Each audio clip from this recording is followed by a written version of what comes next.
તો પહાડો પર રેકોર્ડ બ્રેક ઠંડી પડી રહી છે, સાથે બરફવર્ષા થઈ રહી છે। ઉત્તર ભારત આખું બરફવર્ષાથી અત્યારે ઠૂંઠવાઈ ગયું છે। જમ્મુ કાશ્મીરથી ઉત્તરાખંડ સુધી સતત બરફવર્ષા થઈ રહી છે।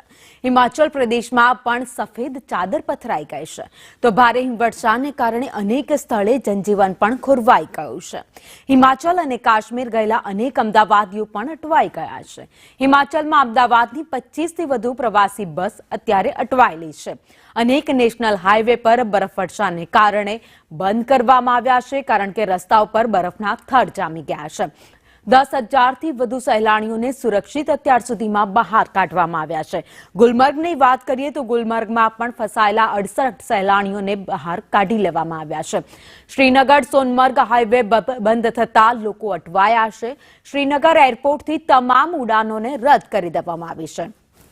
શ્રીનગર જમ્મુ કાશ્મીર શ્રીનગર લેહ હાઈવે બંધ કરાયો છે, તો હિમાચલ પ્રદેશના રોહતાંગમાં 5 ફૂટ સુધી બરફના થર જામી ગયા છે। અટલ ટનલ પાસે પણ ચિતકુલમાં 3 ફૂટ જેટલો બરફ જામ્યો છે, તો હિમાચલમાં 150થી વધુ રસ્તાઓ અત્યારે બંધ કરાયા છે।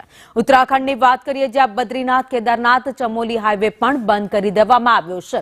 સતત બરફ વરસવાને કારણે રસ્તાઓ પર બરફના થર જામી જતા અનેક જગ્યાએ રસ્તાઓ બંધ થઈ ગયા છે।